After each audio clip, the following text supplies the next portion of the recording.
Video cameras hanging on homes along Evans Mill Road were the only witnesses when a woman pulled her car over back on July 25th.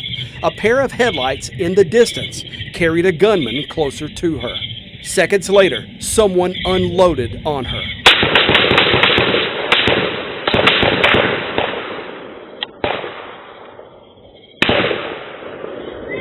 We obtained this video from a law enforcement source. Even in nearly 24 gunshots, police say the shooter didn't hit anyone or anything. Last week, Pageland police charged Devonta Robinson with first-degree assault and battery and aggravated breach of peace from that shooting. Investigators say the victim recognized the car as Robinson's, and after the shooting, she Snapchatted him to ask why he shot at her. Police say Robinson snapped her back, "Don't go to no police saying my effing name." Police then charged Robinson with witness intimidation in firing 20 rounds at the woman and locked him up. Our sources also confirmed the court-ordered GPS ankle monitor Robinson was wearing showed he was right there on scene. You might remember Robinson by his street name, Squirrel, and his secret recording of the county sheriff in our cop-out investigation from more than a year ago. In February 2024, Chesterfield County Sheriff Cambo Streater found himself in an interview room with a pair of SLED agents, caught in the middle of a criminal investigation into whether he tried to protect Squirrel from state prosecutors. I know you're aware that there was a recording that was dropped off at our office, and we opened up a case, and we just want to talk to you about it. 1 month earlier, The Squirrel, I'm gonna do my best to get these charges go away. I think that this. the sheriff went to Squirrel's home near Pageland. The Attorney General's office had multiple pending charges against him when the sheriff came over: attempted murders, armed robbery, accessory to felonies, a felony weapons charge, just to name a few. Let me do the talking right now. Let me do the talking. And the sheriff did talk for a solid hour as Squirrel's father, Chucky Robinson, secretly recorded it all. I told him, I said, I'm gonna go out and that's what I'm saying. That's why. Because there's nothing in the file. Nobody has Squirrel's version of what happened. Squirrel was out of jail on bond wearing a court-ordered GPS ankle monitor, charged with trying to rob and kill 2 men back in 2020. The sheriff disclosed details of his office's investigative case file to Squirrel and his family, a file the sheriff's own investigators, Wayne Jordan and Angel Tubbs, each with decades of experience, put together in the prosecution of Squirrel. An investigation the sheriff on the recording ripped apart right in front of the man the state is working to convict. Like I told Wayne, they screwed up on this case. Well, I don't know what him and Angel were thinking. I don't know what I haven't looked at yet. Hey, that's it. I got the case jacket. That's it. And there's no video in it. There's no nothing but. It's about that's it. That's it. No medical. No. And I told him, I asked him. You recording now, you ready? But the sheriff was wrong. There was video. In fact, one of the sheriff's lead investigators went to a Charlotte hospital to interview Tariq Adams, a victim in the case, and recorded it. This video is right out of the sheriff's own case file. So there were no corners cut and nothing half done? Absolutely not. Angel Tubbs, the sheriff's other veteran investigator, told me the sheriff's claims she and her unit failed to collect evidence at that shooting along Coon Creek Road and document that in the case file is absolutely not true. If there's a criticism because someone opens a case file now and they do not see ballistic evidence in there, was that because you guys didn't collect it and didn't send it off to SLED to be processed? Oh no, we definitely collected it and we definitely sent it off. It just the results have not come back. We collected 2 firearms, numerous shell casings, and we sent all that to SLED. Along with getting Squirrel's charges dropped, the sheriff told Squirrel and his parents he was also going to help them get rid of that ankle monitor. I'll tell you, that thing right there. Yeah, it's safe. Yeah. That's what I treat. But we need to get it off. Yeah. We need to get off of it. I I know y'all, we need to get off of it. The sheriff left the Robinsons' home on January 12, 2024, just 2 days earlier. A bail bondsman is demanding answers tonight after a Chesterfield County judge set a $20,000 bond on a man accused of molesting an 11-year-old girl. We aired our Unheard investigation. That report highlighted multiple failures by the sheriff's office in a child sex assault investigation, where no one showed up to a bond hearing for the 11-year-old girl who investigators say Snapchatted images of a 56-year-old family member sexually assaulting her.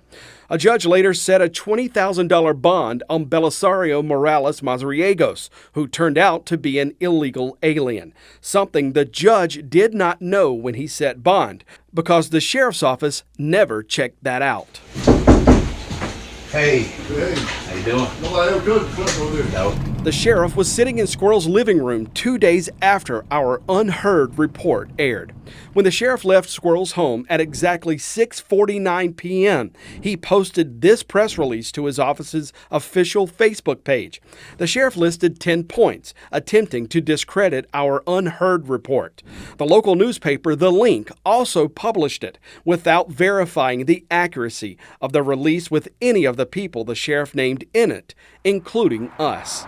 SLED immediately opened a criminal investigation into the audio recording, and the sheriff was one of SLED's first interviews. When you first came in there, you said that you were gonna release a press release, and Chucky asked you why they were blaming you. Do you know what that press release was? Yeah, that was called.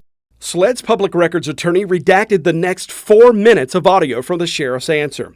SLED questioned Streater about his motives for going to the Robinson home. One possible motivation, the sheriff went to protect himself in an attempt to repair political damage from our news investigation. I can tell you, Jody, that because of this case, and you bring it to our attention, you bring to my attention some things, obviously some shortcomings that we had here, I'm gonna look into it and make sure it doesn't happen again. By currying favor with Chucky Robinson, a politically active man in an area of the county key to Chesterfield County elections. It may cost me, hey, look here, this may cost me votes, but I don't care about votes, because this is the right thing to do, and that's why I'm doing what I'm doing. I will get this clear on it. Votes, politics, and our report were clearly on the sheriff's mind in that secret Robinson family meeting. I don't need Jody Barr. Jody Barr called me, want something going on up here, want some information. I ain't talking to Jody Barr. Yeah. He can't be honest, I ain't talking to him. I sat back here for a week now and let them take shots at me. And I just let them bounce off. The truth is gonna come out tonight. Yeah. I'm tired. Yeah, sometimes Jody you have Barr- to sit back. Jody Barr, pardon my French, Jody Barr kissed my ass. When Jody released that release about the handling of the CSC with the minor case, what, if anything, did that do for you politically? Did that hurt you politically? I mean, what it has was the to. temperature in the I mean, it had county? to. Well, anytime anything negative is put out about the way you're handling the case, you know, you get a lot of, I guess you gauge that by social media. Well, I don't run the sheriff's office on social media. That's the only thing I put out about that. And I have not. You go back and look at our post. That's the only time I mentioned any names or anything. And that was in response to what they said. I mean, that was a back at you. I'll admit that. Yeah. That was calculated. I don't deny that. Yeah, it hurt me. It hurt me politically. What was the purpose of the meeting? Well, we'll let Chucky know what I found out looking at the case, which was not a whole lot. The main thing I did not know, and it goes back to the case file, is I wanted to know if anybody from the sheriff's office had attempted to take a statement from Squirrel. The sheriff's investigators did try to interview Squirrel in 2020. He was hit multiple times in the shooting and was unable to talk to investigators in the weeks after it happened. When he recovered, investigators say he lawyered up. The Robinsons hired attorney Gerald Malloy. Investigators say Malloy and the Robinsons never allowed them to interview Squirrel. What made you record the call with the sheriff? For my record. SLED called Chucky Robinson in for an interview, too. Why did you record it? Because my lawyer couldn't be there. But that's really why I recorded it, because I didn't have an attorney there. I wasn't recording it to try to set him up on anything. It's just I needed to have my proof in case something happened. Did anyone tell you to record it? No. Chucky admitted to SLED he had a relationship with the sheriff before that meeting. It was, as it's known on the streets, a snitch-type relationship. I would speak to him. Maybe if something going on, like a case or whatever, I would try to call him in and fill him in on stuff like that. Because everything happened, I'm gonna know up there in Pageland. I'm gonna know about it. You know what I mean? So I would fill him in on stuff like that. So you would give him information about Right. other instances. Right. Yeah. How? And I did that with all of them. You know what I mean? With all the sheriffs, I would let them know, or the investigator or somebody. 'Cause, I mean, I didn't want the crap on the street around me either. You know what I mean? So if somebody doing something wrong, I would just let them know if I see it. Coming up, What effect could this recording have on those charges? It could have a devastating effect. and the state considers prosecuting Chesterfield County's top lawman. I was trying to help somebody. Should I have done it like I've done it? No, it was stupid. But as stupid it was against the law, we didn't let enough jail. When Cop Out continues after this. Chesterfield County 911, do you need police, fire, medical? I need police now. Me and my husband, we were sleeping, and he has a 5-year-old daughter here too, but we woke up by gunshots. We've seen that there's gunshots in the house. There's bullet holes in the house. In the house? Yeah, there's on the walls and stuff, there's bullet holes. Somebody shot at the house, I guess. Exactly 28 days after Sheriff Cambo Streater was secretly recorded giving details of a case file to an accused attempted murderer.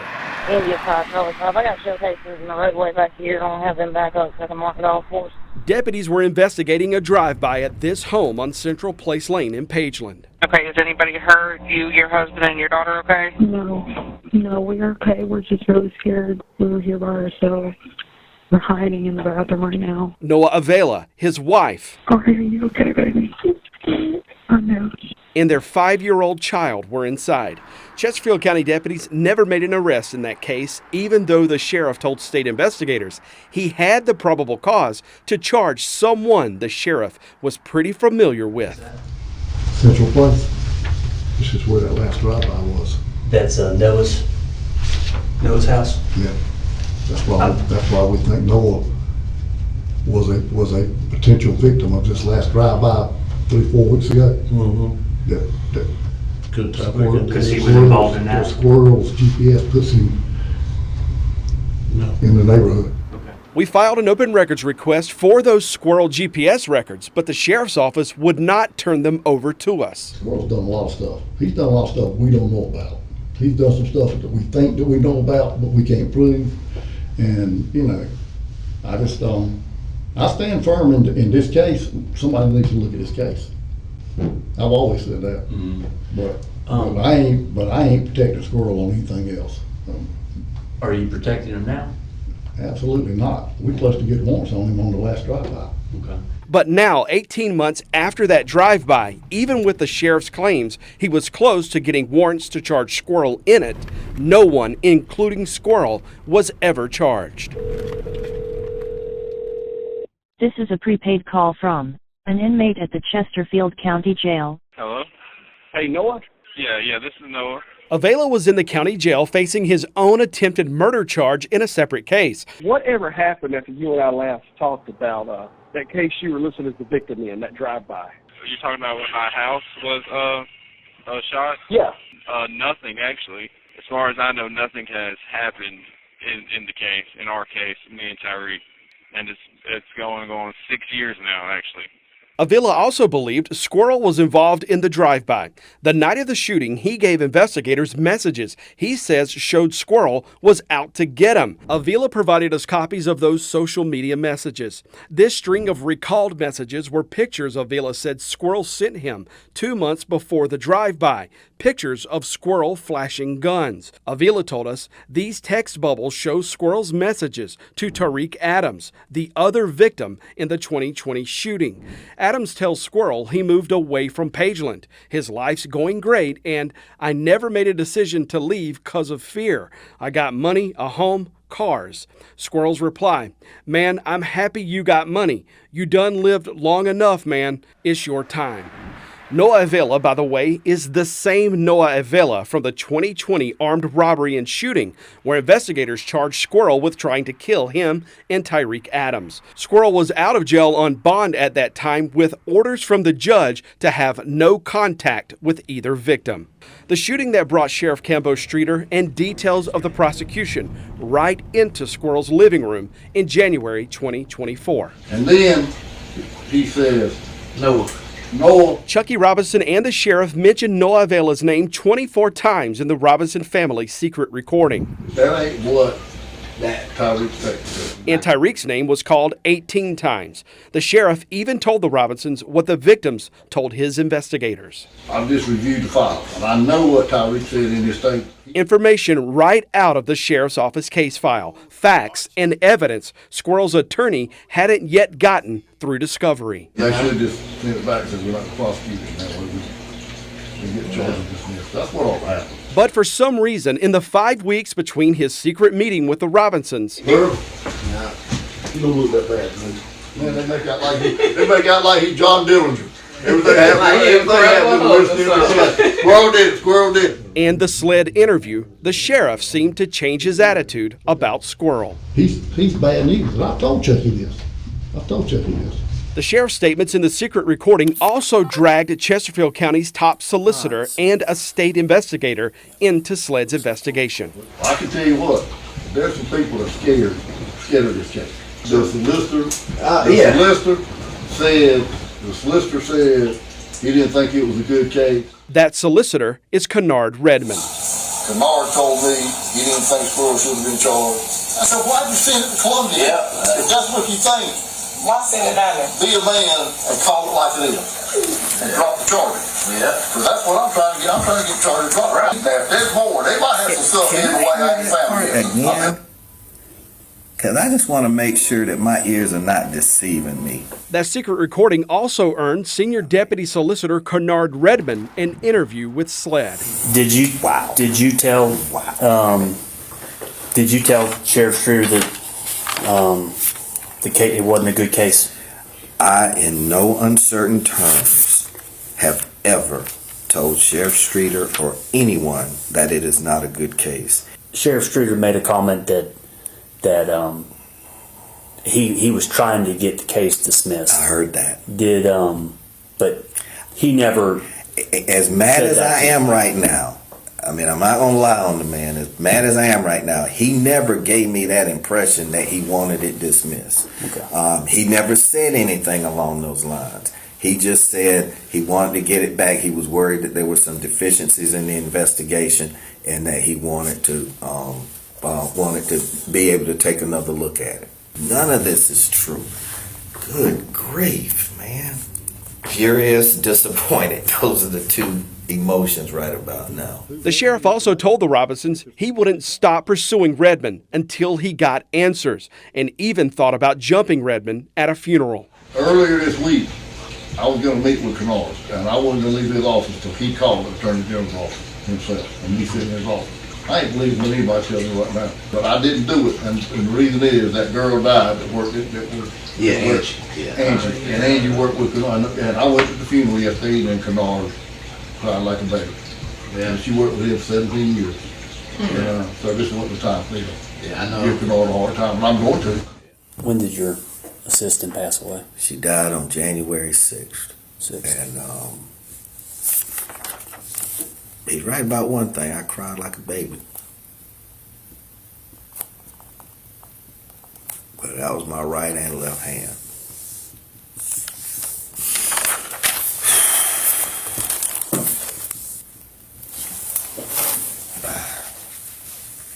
That's the only thing he said that he's right about. I got a friend of mine on the inside at the AG's office. He's an investigator, and there ain't but two there. I've already talked to the case man. I told him all the stuff that's wrong about this case. And he said, that fellow shouldn't have been charged. I can tell you in 27 years, I've never been involved in something like this. And I know I didn't do anything wrong, but I know how reputations get put around, and this is my reputation that I've built for 27 years that could be tarnished.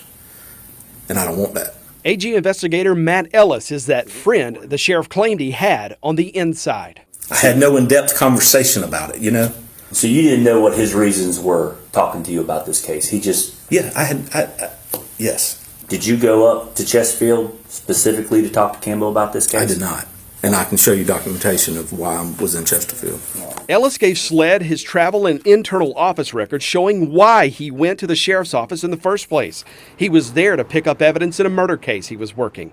The sheriff spotted him in the parking lot and brought up the Squirrel case file. A case file the AG's office didn't even have at the time. Did he ask you to do anything nefarious, to influence the case? I don't know.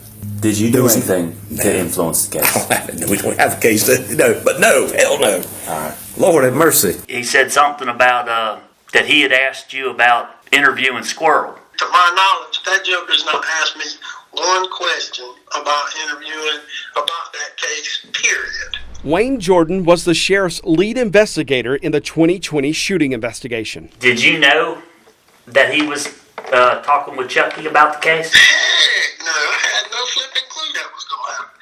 That's the stupidest thing I've ever heard of in my whole entire life, Jared. What would cause him to want to go sit at the man's house? After SLED closed its investigation, we asked the sheriff for an interview, but he would not schedule one. Instead, he sent us a statement. I do not have any interest in continuing to belabor this matter. It has been reviewed and investigated by the appropriate authorities, and I fully participated because I have nothing to hide.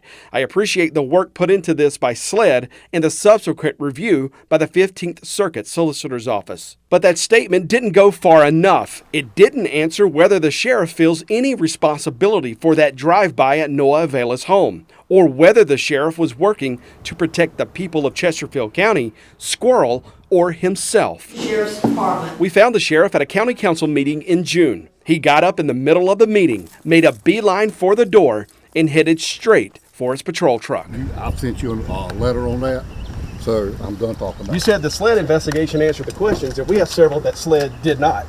Well, you need to ask SLED then. Did you go? You need to ask SLED. Well, it's you. The story's about you. Did you go to Chucky Robinson's house to fix some political damage? I told you. Send it to me in writing. No, we're not going to do that. We want to talk to you. Didn't ask anybody to drop the charges. Look at the charges. Look at the charges and look at the evidence. I know that's not my best moment. Got caught up in the situation a little bit, but I mean, I've been passionate about the fact that, no matter how bad a guy is, 2 attempted murder charges. I mean, that's pretty tough. And if he did it, he did it. If he did it, and you could convict him. I was trying to help somebody. Should I have done it like I've done it? No, it was stupid. But as stupid it was against the law, we didn't let him off jail. And perhaps the most important unanswered question in all of this, the impact on the state of South Carolina's prosecution of Devonta Squirrel Robinson. Devonta has pending charges. Yes. What effect could this recording have on those charges? Depending on the independent evidence in the case, but it could have a devastating effect. Any defense attorney is going to put him up as a defense witness. And that was actually my first thought when I heard about the existence of this tape. The sheriff is going to end up being a defense witness. The state's investigation into Sheriff Cambo Streater is officially closed, and so is the decision on whether he broke the law. SLED sent its case file to the 15th Circuit Solicitor's Office for a decision on charging the sheriff with obstruction of justice, misconduct in office, and bribery. In a 9-page letter, Solicitor Jimmy Richardson declined to charge the sheriff, finding the SLED investigation uncovered insufficient evidence beyond a reasonable doubt to prove that the sheriff was acting with corrupt intent. Although some of the comments made by Streater are very concerning and their impact on the pending charges have yet to be determined. Richardson's office is also prosecuting the 2020 attempted murder armed robbery cases against Squirrel, but nothing's publicly happened in that prosecution since the solicitor got it more than a year ago. I asked the solicitor when he expects to take this to trial, but his office told me they have no idea.